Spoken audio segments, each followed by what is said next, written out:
ভাই এলাকার ভিডিও আগে উড়াধুরা শেয়ার হবে, তারপরে বিস্তারিত বলবো। যেহেতু সামনে ঈদ, সবাই যেন তাদের পরিবার পরিজন আত্মীয় স্বজন মোটামুটি সবাইকে নিয়ে যেন এখানে আসতে পারে, উপভোগ করতে পারে, সেই জন্য কিন্তু ভিডিওটা করা।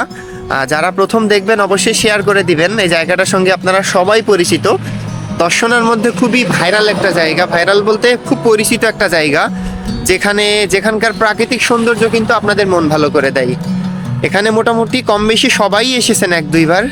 তো আজকে যাচ্ছিলাম এই রাস্তা দিয়ে যাওয়ার সময় দেখলাম যে এখানে একটা এই যে সিংনগর বিলের মানে এক পাশে আর কি, পানির উপরেই বলা যায় ভাসমান একটা রেস্টুরেন্ট হচ্ছে, ভাসমান একটা এই যে রেস্টুরেন্ট, যেটা হচ্ছে একদম এই যে রাস্তার পাশে কেরোয়ান কোম্পানির যে আখ চাষ হয় তার পাশে। এই যে আমরা সবাই কম বেশি এখানে যখন আসি তখন একটা চিন্তা করি, এখানে কেন বসার জায়গা নেই, পরিবার পরিজন নিয়ে আসলে কেন আমরা বসতে পারি না, বাচ্চা কাচ্চা সঙ্গে থাকলে তাদেরকে কোনো কিছু খাওয়াইতে কেন পারি না। মানে এই রকম একটা পরিবেশের মধ্যে আমরা বসতে না পারাই কিন্তু আমাদের বেশি অসুবিধা মনে হয়, বেশি খারাপ লাগা কাজ করে।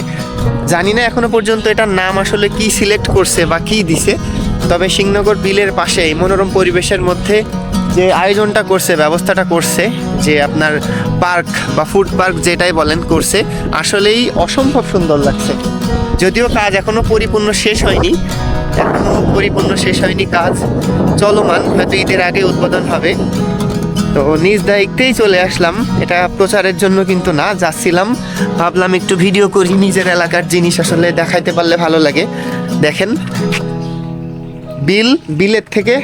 বিলের পানি দিয়ে, আসলে বিলের পানিতে আপনি পা দিতে পারবেন, এতটাই কাছে। দেখাই আপনাদেরকে, নামার ব্যবস্থাও যদিও আছে। এই যে বিলের, যেখানে নামতে পারবেন মনোরম পরিবেশের মধ্যে, কিন্তু খুবই সুন্দর লাগছে, খুবই। পিছন অংশটা আপনাদেরকে দেখাই। এই যে যারা প্রথমবার ভিডিওটা দেখছেন আমার থেকে, মোটামুটি একটু শেয়ার দিয়ে দিয়েন, আর পরিবার পরিজন নিয়ে অবশ্যই ঈদে আসতে পারবেন। পরিবেশটা তো অনেক ভালো করছে, এরা আসলে কি আয়োজন করবে, এদের খাবারের মেনুটা কি হবে সেটা তো এখনো পর্যন্ত বুঝতে পারছি না। যদি পসিবল হয় আর একবার আসবো। তো সিংনগর বিলের এই আপনার ফুড পার্কটা যেটা হচ্ছে, এটা দেখে হয়তো বা অনেকেই খুশি। দেখি আর কি দেখানো যায়।